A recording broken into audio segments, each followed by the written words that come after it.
Salut à tous. Aujourd'hui on s'attaque au programme de Macron. Vous savez, l'homme aux zéro électeur qui espère passer du stade d'inconnu complet à président de la République en 2-3 ans à peine, et en ne proposant quasiment pas de programme. Bah non, parce que pour lui, c'est une erreur de penser que le programme constitue le cœur d'une campagne électorale. Pour lui, la politique, c'est mystique, c'est un style, une magie. Je pense qu'il y a toujours une part de transcendance dans la politique. Je l'évoquais. Il y a les deux. Mais vous n'êtes pas un illuminé. Non, je vous rassure. Vous n'êtes pas Raël. Non.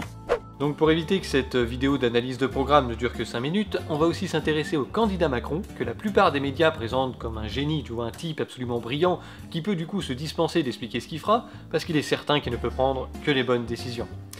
Alors on va commencer par étudier un peu son parcours, pour voir s'il a les qualités qu'on lui prête, et si on peut croire Macron sur parole quand il dit qu'il va redresser le pays sur la base de sa vision, parce qu'après tout... Mais je suis désolé de vous dire, on se fout des programmes. Ce qui importe, c'est la vision. Macron a fait toute sa scolarité dans une école privée catholique fondée par les jésuites à Amiens. Suite à une histoire de cœur avec sa prof de théâtre, qui deviendra sa femme en 2007, il s'éloigne d'Amiens et fait sa terminale au lycée Henri IV à Paris, où il obtient un bac S mention très bien. C'est dans le même lycée qu'il enchaîne avec 2 années de prépa de lettres, dans l'espoir d'intégrer l'école normale supérieure. Mais finalement, il s'inscrit à l'université Paris-Nanterre pour y suivre des cours de philosophie. Il obtient d'abord une maîtrise, puis un DEA. En 2001, il entre à Sciences Po Paris, et enfin de 2002 à 2004, il termine sa scolarité à l'ENA de Strasbourg. Voilà, donc ça c'était la biographie typique et un peu chiante que vous trouverez dans la plupart des articles sur Macron, mais alors vous allez me dire, qu'est-ce qu'on en a à branler? Eh bien le petit problème, c'est qu'il y a plusieurs zones d'ombre qui sont apparues dans son parcours. S'il apparaît vrai qu'il a rédigé un mémoire sur le fait politique et la représentation de l'histoire chez Machiavel, en revanche, il n'y a aucune trace d'une quelconque thèse, pourtant nécessaire à la validation d'un niveau Bac+5, ni d'un deuxième mémoire sur la philosophie d'Hegel qu'il affirme pourtant avoir rédigé sous la direction d'Étienne Baliddard. Contacté par Le Monde, ce dernier affirmait avoir aucun souvenir de son travail universitaire et déplorait la mise en scène de sa formation philosophique. Un peu comme avec BHL en fait. Et pour cause, plusieurs articles et émissions ont affirmé que Macron a été l'assistant du philosophe Paul Ricoeur entre 1999 et 2001, avant de se faire corriger par un membre du conseil scientifique du fonds Ricoeur qui a qualifié cette présentation d'abus de langage souvent repris par les médias qui supposerait qu'Emmanuel Macron ait enseigné la philosophie, ce qu'il n'a jamais fait, qui plus est avant mai 68. En réalité, Macron a été l'assistant de rédaction du philosophe Paul Ricoeur pour son livre La mémoire, l'histoire et l'oubli. Mais je trouve que cette formulation qui est maintenant répandue dans les médias est encore trompeuse parce qu'elle laisse penser que Macron était co-auteur du bouquin. Sauf que quand vous creusez, vous vous rendez compte qu'il n'a pas écrit une seule ligne et que son boulot consistait surtout à faire de la correction ou aller chercher des références à la bibliothèque. Donc voilà quoi, c'était pas vraiment flamboyant. Mais en se présentant partout comme l'assistant du philosophe Paul Ricoeur, eh ben Macron s'offre un crédit moral pas cher et bien pratique qui vont l'aider dans ses affaires et en politique. Dans le même genre, la plupart des journalistes présentèrent Macron comme un normalien au début de sa médiatisation parce que Macron avait répété à qui voulait l'entendre qu'il avait suivi des cours à Normal Sup, créant ainsi la légende et induisant en erreur les gogos. Le fait est qu'il n'a jamais été élève dans cette école, il a raté 2 fois le concours d'entrée. En résumé, Macron a un parcours scolaire mieux coté que la moyenne, c'est vrai, mais il n'est pas sorti du lot, c'est resté un élève moyen. Et on peut facilement trouver plein de gens avec un cursus scolaire plus brillant sans qu'on en fasse tout un cake. En plus, il a menti et il a survendu son parcours pour se faire mousser, ce qui n'est pas vraiment une preuve de grande intelligence, et ça montre surtout qu'il fait passer son arrivisme avant son honnêteté, et ça c'est pas bon signe. Si beaucoup de journaux ont corrigé leurs articles, ont relayé des points de vue critiques sur le parcours de Macron au fil des mois, d'autres laissent en ligne des informations pourtant douteuses ou démenties depuis longtemps, et la plupart des articles continuent de présenter Macron comme un type brillant, super intelligent, un génie ou un philosophe, sans autre preuve à l'appui que les témoignages de ses proches et de ses soutiens. Comme dans cette émission par exemple, où se succèdent sa femme, son mentor et son employeur pour vanter ses qualités. Alors moi j'ai l'impression qu'on se fout un peu de ma gueule et que le but de tous ces publi-reportages, c'est de transformer Macron en argument d'autorité sur pattes pour que justement on le croit sur parole quand il dit qu'il va redresser le pays sur la base de sa vision, sans pour autant qu'il explique ni comment, ni avec quel programme il compte y arriver. Et il y a des gens sur qui ça marche. Qu'est-ce qui vous plaît dans le programme d'Emmanuel Macron?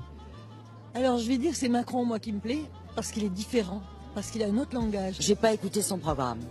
Je ne le connais pas, mais j'ai confiance en lui. Confiance, crois en moi. Vous pouvez voter pour quelqu'un, pour un candidat, sans connaître le programme. Oui, pour lui, oui. Parce qu'il est séduisant, parce qu'il peut plaire aux femmes. Bon, après, l'école ça fait pas tout, et si ses proches et ses soutiens vendent ses qualités, c'est peut-être qu'il s'est révélé dans le monde professionnel. On va voir ça.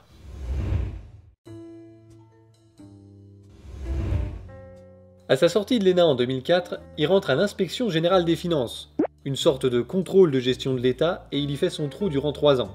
C'est là qu'il rencontre Jean-Pierre Jouyet, alors chef de l'Inspection des Finances, qui va le prendre sous son aile. En 2007, fraîchement élu, Nicolas Sarkozy va créer une commission qui sera chargée de rédiger un rapport donnant des recommandations pour relancer la croissance en France. La Commission pour la libération de la croissance française. La libération de la croissance, quoi. Comme si on l'avait attaché dans un coin. Bon. En fait, il serait plus juste d'appeler ça la Commission pour la libéralisation de l'économie française, plus connue sous le nom de Commission Attali, parce que c'est Jacques Attali qui en sera président. Pour former sa commission, Attali recrute des gens de tous les bords politiques, ayant le moins de liens possible avec l'exécutif, mais qui ont tous pour point commun d'être des libéraux, amoureux de la concurrence économique et de la mondialisation. Cette commission est composée essentiellement d'avocats d'affaires, de profs d'université, de hauts fonctionnaires et de PDG ou de responsables de banques et de multinationales comme Areva, le Crédit Agricole, la Banque mondiale, la Deutsche Bank, Sophie Protéol ou encore Nestlé. Ce qui est intéressant là, c'est qu'on remarque que des PDG de groupes étrangers sont membres de commissions en France qui doivent donner des recommandations sur la gestion du pays. Par contre, sur la quarantaine de membres de la commission, aucun n'était agriculteur, artisan, petit commerçant ou petit salarié. Un seul avait un passé d'ouvrier et un seul habitait les banlieues. Donc tout ça montre un entre-soi idéologique et sociologique très fort et délibéré. Bah oui, on va pas quand même laisser les ploucs gérer nos affaires. C'est à cette occasion que Macron rencontre Attali, qui le choisit pour être rapporteur adjoint de cette commission, probablement sur recommandation de Jean-Pierre Jouyet. La participation à cette commission est un tournant dans la carrière de Macron. C'est ça qui va lui permettre de se créer un réseau de contacts exceptionnel qu'on va voir réapparaître dans son parcours professionnel. Il va aussi devenir le poulain de Jacques Attali, à qui il doit la suite de sa carrière. Emmanuel, il était très habile, il a été extrêmement apprécié de tous les membres de la commission. Il n'a antagonisé personne, il s'est créé des relations personnelles. Évidemment, pour un gamin de cet âge, arriver immédiatement à être visible de 40 personnes qui sont puissants, influents et qui jugent, c'était un accélérateur de carrière extraordinaire. C'est donc pas très étonnant si les propositions du candidat Macron en 2017 rejoignent les recommandations que cette commission a rendues dans ses rapports successifs. Le premier rapport est rendu au bout de 6 mois en janvier 2008. Il propose 300 mesures, notamment la baisse des cotisations sociales, compensée par une hausse de la CSG et de la TVA, l'instauration de fonds de pension à la française, c'est-à-dire le début de la fin des retraites par répartition, la réduction de la fiscalité qui pèse sur le secteur de la finance, la suppression des départements, la réduction du nombre de communes, la suppression du principe de précaution, la déréglementation des pharmacies, etc., etc. Bon, vous avez compris le tableau. En fait, au travers de cette commission, Macron est l'un des principaux promoteurs des politiques ultralibérales réclamées par l'Union Européenne et le MEDEF, et qui ont particulièrement bien pourri notre pays sous l'ère de Sarko et Hollande. Résultat, 8 mois plus tard, en septembre de la même année, il se met en disponibilité de la fonction publique et il devient banquier d'affaires chez Rothschild et compagnie. Il est recruté par François Henrot, sur recommandation de Jacques Attali et Serge Wimbert, tous deux membres de la commission Attali. 2 ans plus tard, en 2010, il est promu associé au sein de la banque, et il quitte son poste de rapporteur adjoint de la commission Attali pour y être réintégré par décret en tant que simple membre. Il est plus présenté comme inspecteur des finances, mais comme associé au sein de Rothschild et compagnie. Ah, la commission Attali, ou quand le pantouflage finit par être institutionnalisé. C'est cette année-là qu'intervient une histoire très instructive sur le comportement de Macron. En 2010, le journal Le Monde était dans la panade financière et recherche un repreneur pour enflouer les caisses. C'est alors que Macron propose bénévolement ses conseils à la Société des rédacteurs du Monde, qui était l'actionnaire principal regroupant les salariés du journal. 2 offres sont faites aux dirigeants du Monde, menées par 2 trios. La première regroupe Pierre Berger, Xavier Niel et Mathieu Pigasse, et la deuxième, Claude Pédriel, un ancien du Monde, France Télécom Orange et Prise à Presse. Dans ses conseils gratuits, Macron va constamment privilégier l'offre Prise à Presse, qui est pourtant considérée comme dangereuse par les membres de la Société des rédacteurs du Monde, qui s'orientent plutôt vers l'offre Niel. Alors à nouveau, vous allez me dire, qu'est-ce qu'on en a à branler? Et ben c'est là que ça devient intéressant. Le 3 septembre 2010, les membres de la Société des rédacteurs du Monde ont rendez-vous avec les conseillers de Pierre Berger pour discuter de son offre. Par un heureux hasard, la réunion a lieu au numéro 10 de la rue Georges V, dans le même immeuble qui abrite les bureaux d'Alain Minc, ancien président du conseil de surveillance du Monde et actuel conseiller du groupe Prisa Presse pour le rachat du journal. Alors ce qui devait arriver arriva. Après la réunion, alors que les membres de la Société des rédacteurs du Monde discutent sur le trottoir devant l'immeuble, Adrien de Tricorneau voit sortir de l'immeuble Alain Minc en compagnie d'Emmanuel Macron.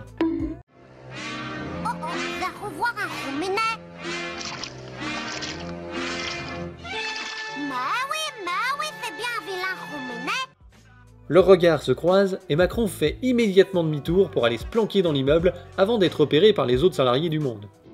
Et je dis aux autres, qui étaient en train de continuer à discuter de nos négociations, je dis aux autres, vous n'allez pas me croire, mais avec Minc, là, il y avait Macron. Et ils me disent, mais non, Adrien, Macron, c'est fini, on l'a vu hier. Je leur dis, écoutez, restez là, je vais aller voir s'il est toujours derrière la porte. Je rentre, je vois personne dans l'entrée, je vois personne dans la cour.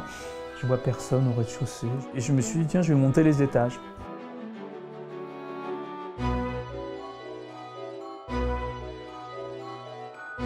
C'était une sorte d'aveu qu'il avait eu des discussions avec des conseillers d'une des offres, sans nous en avertir. Le jeune homme si généreux qui voulait nous aider, si plein de convictions, s'est retrouvé en banquier d'affaires prenant la fuite à la simple vue qu'il était confondu.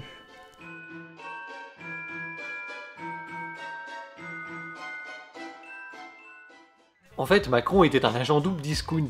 Sous couvert de conseils gratuits qu'il donnait à l'actionnaire principal du Monde, il roulait pour les intérêts de Prisa Presse et il faisait le sale boulot d'Alain Minc. En marketing, il y a un dicton pour ce genre d'affaires, quand c'est gratuit, c'est toi le produit. Alors finalement, Macron, c'est Minc qui en parle le mieux. Macron, c'est vous qui avez conseillé à David de Rothschild de le rencontrer? Non, il l'avait rencontré, mais je lui ai dit, il faut le prendre à tout prix. Mais pourquoi il faut le prendre à tout prix? Parce qu'il était exceptionnellement charmant et intelligent.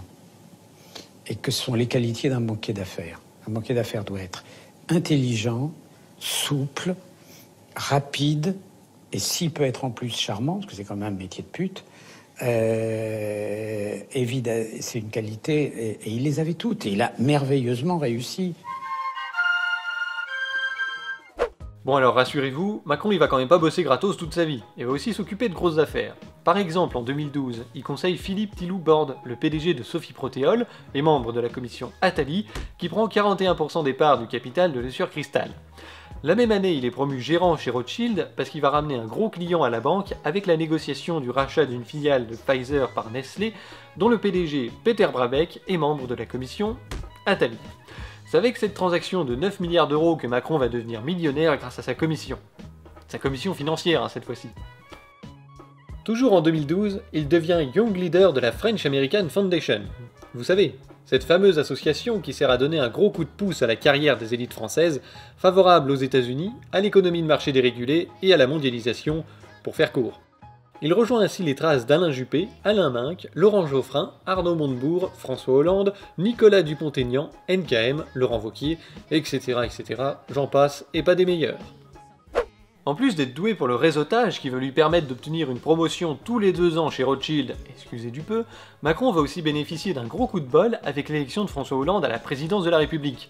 Il l'avait déjà rencontré en 2006, quand il était encore inspecteur des finances, à l'occasion d'un dîner organisé par Jean-Pierre Jouyet qui voulait les faire se rencontrer. C'est à la suite de ce dîner que Macron va adhérer au Parti Socialiste et qui va devenir le conseiller économique de Hollande pour la campagne des primaires socialistes de 2007. Alors évidemment, Hollande n'avait aucune chance de gagner, mais ça permettait à Macron de mettre un pied dans la politique et de réclamer une investiture pour un poste de député en Picardie. Mais le jeune haut fonctionnaire n'a pas mis tous ses œufs dans le même panier. Même si la politique l'attire, il ne s'imagine pas faire des courbettes rue de Solferino pour obtenir une circonscription de l'état-major du PS. Non, la réalité c'est qu'il a réclamé l'investiture, mais qu'il s'est fait jeter par les adhérents du parti en Picardie qui voulaient pas de lui. Bon, au final, ça lui a plutôt profité, parce qu'il a pu rentrer dans la commission Attali et se faire pistonner ensuite chez Rothschild, comme on l'a vu. Durant la campagne de 2007, il va aussi rejoindre Jean-Pierre Jouyet dans le groupe des GRAC, une sorte de club de réflexion libérale qui réunit des hauts fonctionnaires, d'anciens patrons et des personnalités politiques au-delà du clivage gauche-droite. L'option politique défendue par les Gracques provient largement d'un constat, réel ou supposé, d'inadéquation entre le projet d'État-providence d'inspiration keynésienne, défendu traditionnellement par le Parti socialiste, et la société actuelle, marquée par la mondialisation et la construction européenne. Donc, une fois de plus, Macron baigne dans un cercle d'influence promoteur des politiques ultralibérales qu'on apprécie tant. Ce groupe appellera aussi une alliance entre Bayrou et Royal à la présidentielle de 2007, et ce vœu sera réalisé 10 ans plus tard avec l'alliance Bayrou-Macron, qui nous montrera au passage l'idée que Bayrou se fait du respect de soi-même. Derrière Emmanuel Macron, il y a des grands intérêts financiers incompatibles avec l'impartialité exigée par la fonction publique. La première mesure annoncée par Emmanuel Macron est de proposer que les jeunes travaillent plus pour gagner moins. Emmanuel Macron est le principal responsable de la politique économique de François Hollande depuis 4 ans, pour quel résultat? J'ai décidé de proposer à Emmanuel Macron une alliance pour offrir à la France une vraie alternance. Bien que Macron ne paye plus sa cotisation au PS depuis 2009, en 2010, il soutient à nouveau Hollande pour la primaire socialiste, et ce, avant même l'affaire du Sofitel qui avait coulé des SK, laissant la voie libre à Hollande pour la présidentielle. Alors de juillet à décembre 2011, il participe au groupe de la Rotonde en compagnie de Philippe Aghion, Gilles Berset et Eli Cohen. Comme les Gracques, c'est un groupe de réflexion libérale qui va envoyer un rapport au candidat Hollande tous les 15 jours pour qu'il établisse son programme économique. Il réclame notamment un véritable choc de compétitivité. D'abord écarté du programme par Michel Sapin, cette expression et les mesures qui vont avec referont surface au cours du quinquennat d'Hollande. Jacques Attali, Alain Minc, Eli Cohen. À ce stade, on a quand même le trio gagnant des pseudo-experts télévisués qui nous ont vendu la mondialisation heureuse et les réformes qui vont avec comme le summum de l'efficacité économique, mais qui s'est toujours traduit par un putain de fiasco quand ça a été appliqué. Donc une fois de plus, c'est pas bon signe.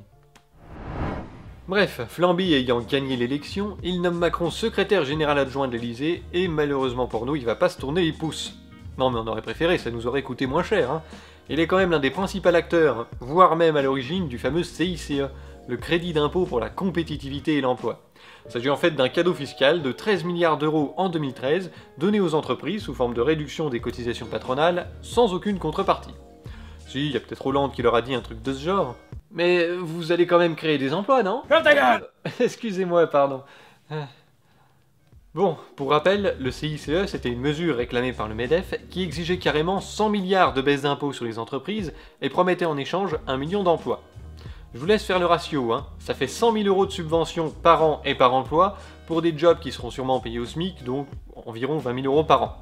Est-ce que j'ai besoin d'expliquer l'arnaque? Non? Bon. Le pire, c'est que Gattaz finira par se rétracter, il va ranger son joli petit pins promettant 1 million d'emplois, et puis il dira « Non, non, non, j'ai jamais rien promis, circuler, y a rien à voir ». D'abord, moi j'ai jamais promis 1 million d'emplois.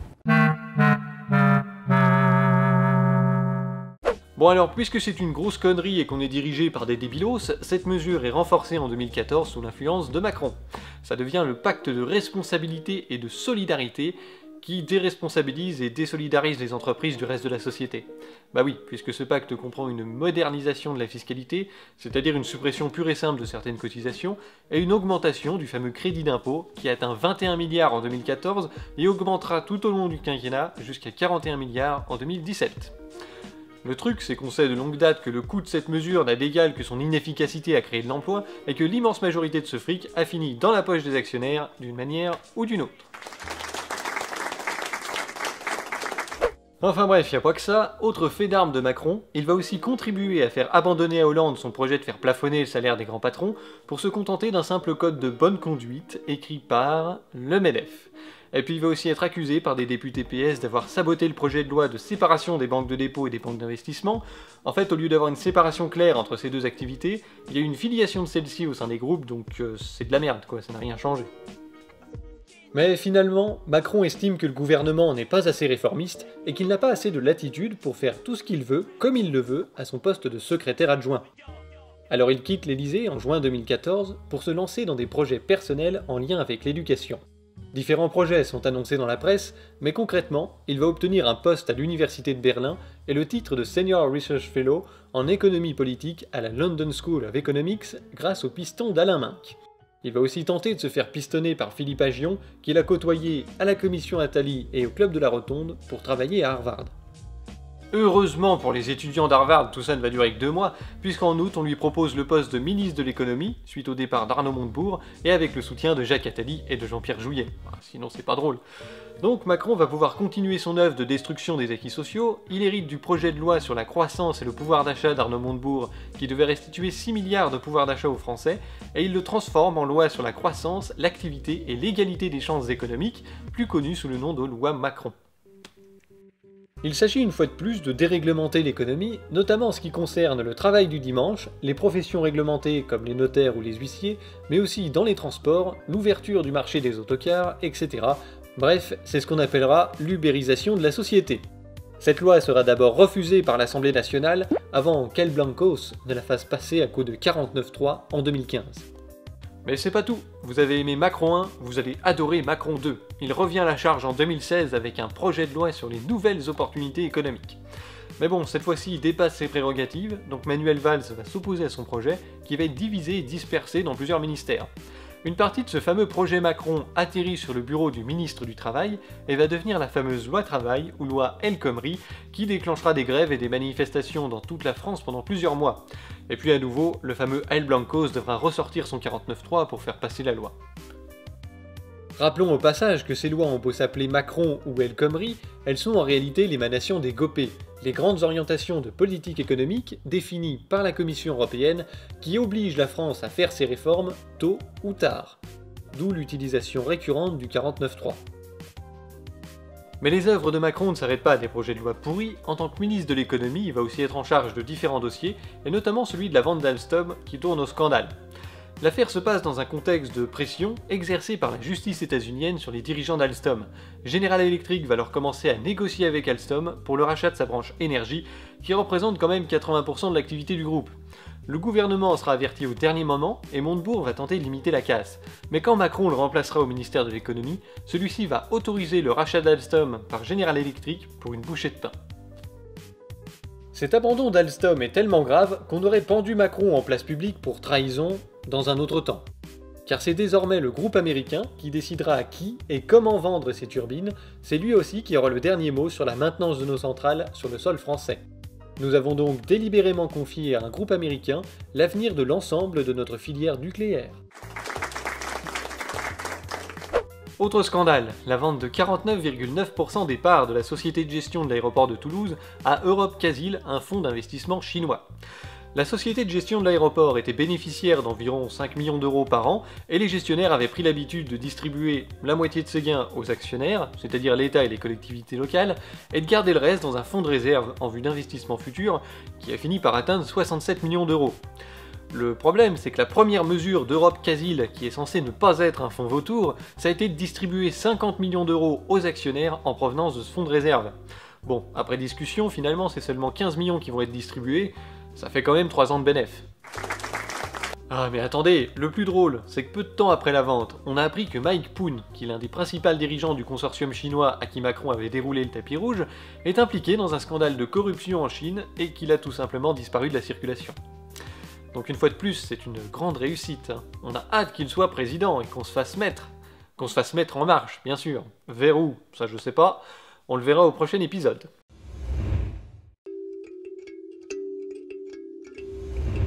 En résumé, Macron n'a rien d'un génie, il s'est pas tant élevé par son mérite que par sa capacité à sucer les bonnes personnes, et je suis pas sûr que ça fasse de lui un bon président. Pute. On voudrait nous faire croire que c'est un nouveau produit dans le paysage politique, un anti-système qui va tout changer, alors qu'il est à l'origine des pires mesures du quinquennat d'Hollande et qui compte poursuivre dans le sillon merdique qu'il a déjà creusé. En fait, avec Macron, vous aurez la même politique qu'avec Hollande, mais en pire, parce qu'il n'y aura plus aucun garde-fou à la volonté de plaire à ses maîtres. Contrairement aux apparatchiks de parti, et il le dit lui-même, il n'est pas en politique pour durer. Donc attendez-vous à ce qu'il se torche le cul avec l'opinion publique. Ce que nous pouvons faire avec les meilleures intentions du monde, c'est quand même toujours de changer la vie des gens. Et donc, ma volonté, c'est d'entendre et d'écouter, de porter une verticalité que j'assume totalement dans le message politique à travers les valeurs et l'idéologie, et de réconcilier justement les deux. Mais ça n'est pas la démocratie participative au sens classiquement utilisé, c'est-à-dire en quelque sorte, les gens me diront où il faut aller. C'est pas ça. De toute façon, je me donne pour l'action publique en elle-même un temps limité. Parce que ce sont des des vies asséchantes aussi, par ce qu'elles imposent d'engagement, ce qu'elles imposent de contact. Et donc il est bon, à un moment donné, d'arrêter de le faire. Et donc je fais ça pour un temps donné. C'est pas pour demain, je vous rassure, mais dans 15 ans, je ne ferai plus cela. Donc Macron, il est pas là pour vous servir. Il est même pas là pour servir Attali, Minc ou je sais pas qui. Il est là pour sa carrière. Tout ce qui compte, c'est le fric qui va se faire l'année suivante. Et je pense qu'à la fin de son mandat, il aimera bien faire comme Sarko, des petites conférences bidons à 100 000 €. Et pourquoi pas finir président du conseil d'administration d'un grand groupe hôtelier, hein? Alors, si c'est sa conception d'une vie réussie, grand bien lui fasse, mais faut pas qu'il vienne nous péter les couilles pendant 5 ans à appliquer une politique qu'on ne veut plus depuis longtemps. Parce que sinon, c'est nous qui allons nous mettre en marche, et cette fois-ci, ce sera pas un mouvement fictif. Merci d'avoir regardé cette vidéo jusqu'au bout. N'hésitez pas à la faire circuler autour de vous, à vous abonner et à me rejoindre sur Facebook. Quant à moi, je vous donne rendez-vous pour la suite, qui arrive très vite.